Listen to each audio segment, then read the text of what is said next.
As a reporter मैंने काम किया। एज अ रिपोर्टर जैसे आप लोग जा रहे तो ऐसे हम भी जाते थे। तो जैसे आप लोग हैं ऐसे ही मैं भी लोगों के पास पहले अरे बोले ऊंचा डांडा कांठा मांग तेरा तंबू तड़ गया।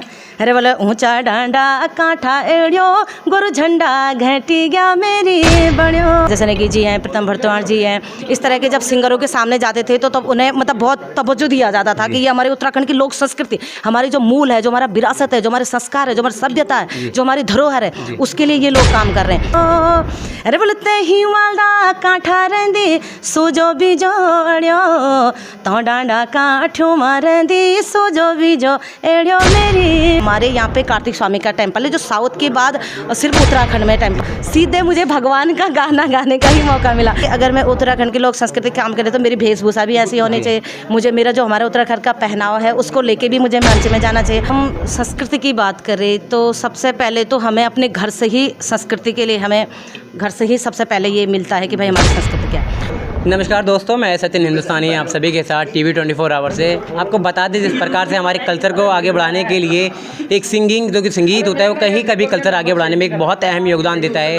वहीं हमारे लोक नृत्य की बात करें या लोक संगीत की बात करें उसमें एक जागर भी एक अपना अहम योगदान देता है। उसी में हमारे जो बीच हैं हेमा क्रांति मैम जिन्होंने लगातार जागर में अपना एक अहम योगदान दिया और अच्छे गाना गाती हैं जिसके कारण लोग इनसे बहुत प्यार भी करते हैं। तो मैम सबसे पहले तो आपका बहुत बहुत स्वागत है टीवी 24 आवर्स में। सबसे पहले तो सभी को बहुत बहुत धन्यवाद। और मैं आप लोगों को जो चैनल से टीवी 24 आवर्स, क्या बात है, बहुत अच्छा नाम रखा है। जितने भी दर्शक हैं आप सभी का बहुत बहुत स्वागत, बहुत बहुत अभिनंदन।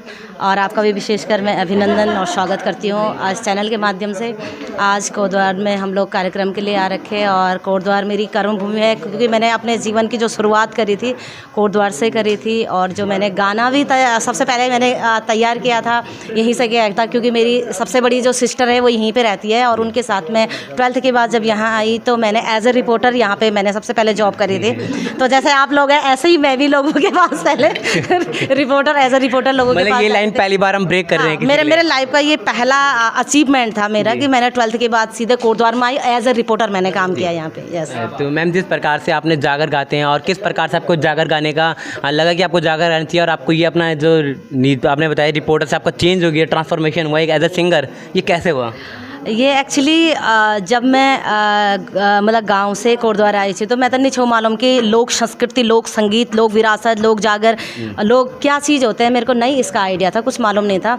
तो मैंने जब यहाँ पे आई एज अ रिपोर्टर मैंने काम किया। एज अ रिपोर्टर जैसे आप लोग जा रहे तो ऐसे हम भी जाते थे। तो हमने देखा कि किस तरीके से कौन किस तरह से काम कर रहा है। जैसे हमारे उत्तराखंड के बहुत सारे बड़े आर्टिस्ट हैं जैसे नेगी जी हैं, प्रीतम भरद्वाज जी हैं, इस तरह के जब सिंगरों के सामने जाते थे तो तब उन्हें मतलब बहुत तवज्जो दिया जाता था कि ये हमारे उत्तराखंड की लोक संस्कृति, हमारी जो मूल है, जो हमारा विरासत है, जो हमारे संस्कार है, जो हमारी सभ्यता है, जो हमारी धरोहर है, उसके लिए ये लोग काम कर रहे हैं। तो मैंने देखा कि जब इस तरह से काम करके एक अपने आप में इंसान एक अपने छवि बना सकता है तो मुझे भी अपने लोक विरासत और लोक संस्कृति के लिए ही काम करना है। तो जब मैंने फर्स्ट टाइम मेरी पहली एल्बम आई थी तो हमारे यहाँ पे कार्तिक स्वामी का टेम्पल है जो साउथ के बाद सिर्फ उत्तराखंड में टेम्पल है कार्तिक स्वामी का।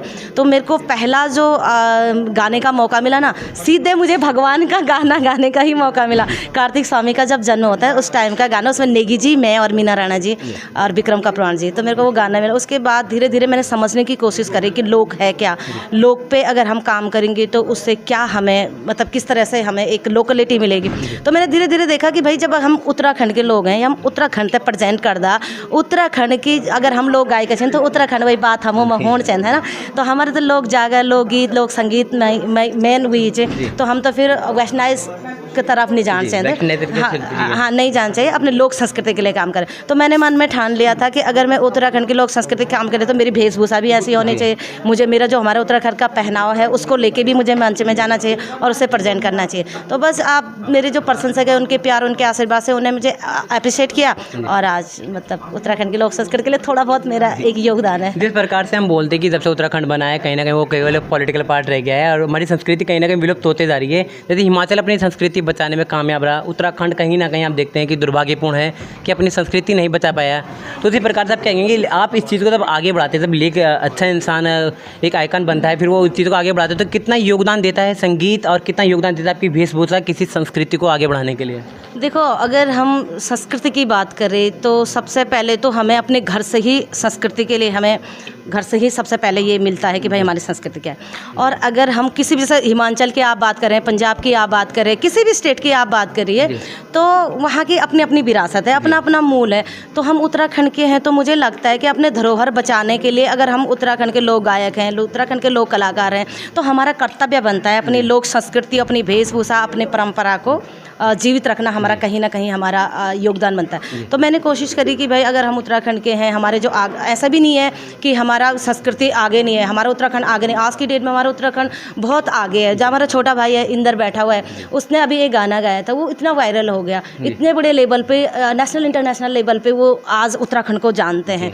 तो ऐसा नहीं है, मतलब मेरे बोलने का मतलब ये नहीं है कि हम लोग संस्कृति से ही बचा के ही आगे पहुँच सकते हैं, लेकिन उसमें लोक वाली बात होनी चाहिए, है ना। अगर हम लोग संस्कृति की बात करते हैं तो कहीं ना कहीं हमारा योगदान उसके लिए भी होना चाहिए। आज हमने इस तरह के गाने गाए, हर गाने का मतलब यही नहीं होता कि हम गाना गाए और वो गाना फेमस हो जाए। हर चीज़ का मतलब फेमस होना नहीं होता है, एक कोशिश बचाने के लिए भी हाँ, चाहिए। एक अपनी चीज़ को बचाने के लिए, क्योंकि हमारे पूर्वजों ने हमें इतना अच्छा, इतना सब कुछ हमें दिया है, तो कहीं ना कहीं हमारा कर्तव्य बनता है कि हमें उस चीज़ को संजो के रखना, है ना। तो जैसे हम बहुत सारे गाने हम गाते हैं, मैंने काफ़ी गाने गाए, अब मुझे इतना भी आइडिया नहीं कि मैंने कितने गाने गाए, है ना। बहुत सारे स्टेज किए हैं, बहुत सारी कंट्रीज़ में 8-10 कंट्रीज़ होके आई हूँ, और इतनी छोटी उम्र में और इस तरह का वेशभूषा पहली लोक गायिका हूँ मैं उत्तराखंड की, कि जिसने विदेशों में इस पोशाक में इंडियन ट्रेडिशन को जो है आगे उत्तराखंड के ट्रेडिशन को और जो अपने लोक जागर हैं उन जागरों को उस वीडियो के माध्यम से इस तरह से दिखाया है। तो कहीं ना कहीं लोगों का जब प्यार मिलता है ना, लोगों का मेरे प्रति जो नज़रिया है ना, वो बहुत अलग है ना। तो तब महसूस होता है कि उत्तराखंड की संस्कृति के लिए हम काम कर रहे हैं और हमें जो प्यार, जो रिस्पेक्ट, जो इज्जत, जो सम्मान मिल रहा है, तो लगता है कि हाँ ठीक है। मैम, जिस प्रकार से आपका एक भजन है या जागर है, वो ऊंचा डांडा वाला, वो बहुत फेमस है, बहुत प्रसिद्ध है। जब भी सुनो तो लगता है कि मतलब एक शांति मन में अनुभूति होती है। तो मैं चाहूँगा, मैं बोलना चाहूँगा कि 2 लाइन अगर आप ऊंचा डांडा के गाएंगे तो अच्छा लगेगा। जरूर जरूर। इस जागर को सभी ने बहुत प्यार दिया। इससे पहले मैंने नरसिंह जागर भी गाया, सैमनाग राजा, लेकिन मतलब काफ़ी मिलियनों में है मेरे ये जागर। और उत्तराखंड की संस्कृति के लिए अगर जागर और मांगल मिलियनों में है तो काफ़ी बड़ी बात है ना, क्योंकि इन चीज़ों को हमारे रीजनल लोग सुनते हैं, ये एक दायरे के अंदर ही सुनते हैं। लेकिन मैं अपने प्रशंसकों के लिए 2 लाइन जरूर गाऊंगी। अरे बोले ऊंचा डांडा कांठा मग तेरा तंबू तड़ी गया, अरे बोले ऊंचा डांडा कांठा एड़ियो गोरु झंडा घटी गया मेरी बड़ियो, अरे बोले तही वाला कांठा रेंदी सोजो बिजोड़ियो, तो डांडा काठो मारेंदी सोजो बिजो एड़ियो मेरी बड़ियो। बाकी तब मंच में गोलू। तो मंच में गाने के लिए आप लोग तैयार हैं। कहीं ना कहीं उत्तराखंड की धरोहर को बचाने के लिए, उसकी संस्कृति को बचाने के लिए हमारे नृत्य और हमारी वेशभूषा और हमारा पहनावा सब चीज़ अनिवार्य है। ये हमें मैडम ने बताया। कहीं ना कहीं ऐसी चीज़ों को ज़रूर सपोर्ट करें, क्योंकि यही चीज़ हमें बताती है कि कैसा हमारा उत्तराखंड का होना चाहिए था, जिसकी हमने मांग की थी, वही उत्तराखंड का ये है। इसके thank you ma'am. Thank you so